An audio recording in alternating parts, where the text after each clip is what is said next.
about this offense makes the tight end so valuable? We put a lot on their plate mentally. We ask them to do a lot of things without necessarily telling them exactly what to do. We ask them to block the same defensive ends that left tackles block, and we ask them to go win against the same corners that our best receivers do. So we're asking them to do a bunch and also having a bunch on their plate mentally. So when those guys are operating like a quarterback at a high level, they can really help the offense really play with the type of tempo that we like to play with, and it makes us versatile. Last year, the position was at a point where they're having to move tackles to tight end and defensive linemen. It was kind of a tough job.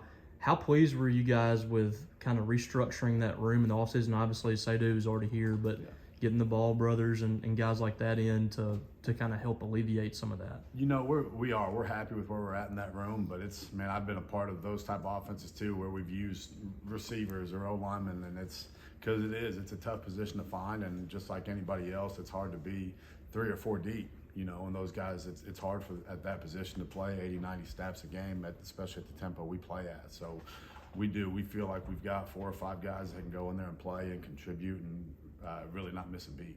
You were one of the first assistants added to the staff. Why was this the right opportunity for you? It's always about people, and Coach Lev and I have a great relationship, and I trust him, and that's what this profession is all about, is trust. And we just talked about my 1-year-old going to school. I trust him with my kids, and it's not just about a job or the SEC or a salary or a title. This is who I want to be around. I want to go compete against the best, and that's what we're going to do every single Saturday. But it is about people, and it's obviously a great opportunity, but I was going to go wherever he went. You ever coached brothers before on the same team? I have not. I really haven't. So it's how been different is that interesting. dynamic? They're getting it at home and on the field. It really hadn't been, because if you've ever been a part of a locker room, it's not that different, And it's funny, we give them a hard time, and shoot, when they start changing their hair up, they're both big dudes. I'm like, which is that, Justin? Or I'm just watching film, and I say, oh, okay, sorry, Cam. But it's been good, and Justin's done a great job of bringing Cam along, because his work ethic, him being in the SEC, being a captain at that program, graduating from Vanderbilt is a huge accomplishment. So he's done a lot already, and he's done nothing but help bring Cam along. Moving away from tight ends for a second, you obviously had the relationship with Ethan Miner, and he's bringing a lot of that stability of the offensive line at center. Sure. What's that group getting in a center, because that's such an important piece of the offensive line? They're getting someone that is going to be very consistent and very stable, and he's always asking the right questions that centers should ask, and I've been there, so I understand.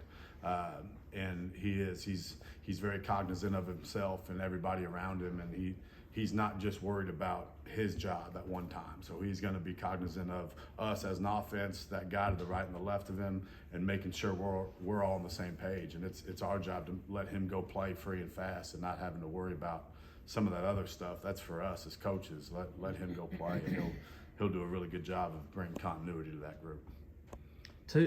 With him, he's a little bit on a different level than a lot of guys. He's starting a family, and he's been around the game for a long time. What kind of leadership have you seen him add in the first few months since he's been here? Ever since I've known him, he's been a very mature guy, and he fits great in the locker room. He's not like this 20-year NFL vet that you see at the next level, but he is very mature. He goes home and he's got a wife and 3 dogs, but he's great in the locker room, and his leadership has really grown. He's grown a voice. He's never been the vocal rah guy, but he's earned that trust, and he's starting to really develop that voice. And I think with Coach Lev and the dog program and everybody is really starting to let him see what kind of leader and what kind of influence he really does have.